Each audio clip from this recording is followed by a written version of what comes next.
The great chamber of Orenthal Prime was designed to hold thousands, and today it did. Ow.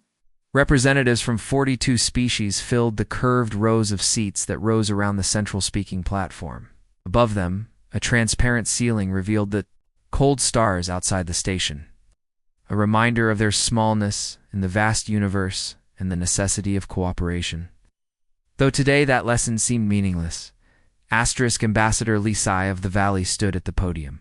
She was small even among her people, pale skin shimmering faintly, hands trembling as she gripped the edges of the platform. She had traveled 9 days, slept only 6 hours in total. The Dravani Hajmani placed a full military blockade around our homeworld 18 rotations ago, she said.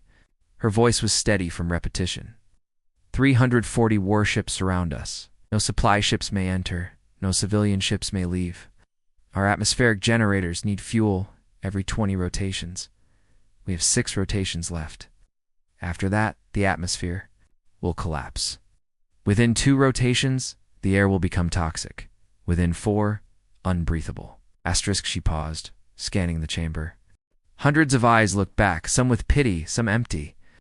We are not a military species. We have no warships. We refused the Dravani demand for tribute because we believed in the Galactic Concord's promise to protect species like ours. Promise is all we have. I am asking you to honor it. Send ships, break the blockade, save my people. We have 6 days. Silence held the chamber, then the talking began. The Karate spoke first. Their representative, Voreth Ken, tall and armored, spoke with the measured caution of a species about to say no. The Karate Dominion has deep sympathy for the Valley people, he said. However, a military intervention would be a direct act of war. The Dravani maintain a fleet of over 9,000 vessels. The strategic risk outweighs potential benefit. We recommend continued diplomatic engagement. Lisai had heard that phrase before. Diplomatic engagement meant letters, strongly worded and useless against a blockade. The Orvan spoke next, a thin, six-eyed mathematician. The cost of military intervention measured in ships, lives, and economic disruption does not balance with the value of the Valesi homeworld, it said. Acceptable losses. Lay gripped the podium harder. Her people were acceptable losses. The Thessic collective abstained, sitting motionless, their silence more cruel than words. One by one, other species expressed sympathy, regret, or shook their heads. Nobody offered ships, soldiers, or help-only words. Lay stood watching her world die, not by the Dravani, but by universal indifference. In the back. In the cheap seats reserved for minor species, a human sat. Commander Jonah Marin, 38, brown-skinned and unremarkable in appearance, watched everything. Humanity had been in the Concorde only 11 years and was treated as a developmental species. Their fleet was small, their technology behind the major powers, their seat mostly symbolic. But Jonah felt something others did not. Cold, hard anger. He opened his device and typed, "They are going to let them die," sending it to United Earth Central Command. The session continued. Lay stood on the platform through it all. Trembling ceased. In its place was understanding. She was alone. Jonah's device buzzed. The response from Earth was public in the Concorde docket. The United Earth government, acting under Article 7 of the Galactic Concorde Charter, hereby dispatches 1 vessel to the Valley system for the purpose of humanitarian intervention and blockade interdiction. Vessel designation UAS Achilles, estimated arrival for standard rotations. Mara, end of filing. The chamber reacted. The Karate, the Orvan, the Thessalon noticed. The Dravani ambassador, Torian, broad and imposing, laughed in disbelief. "1 ship," he said. "1 ship is not a rescue. It is a funeral procession." Several representatives laughed. Voreth Ken shook his head slowly, a faintly approving gesture. The Orvan analyst checked records. No vessel designated U.S. Achilles exists in any Earth registry, it said.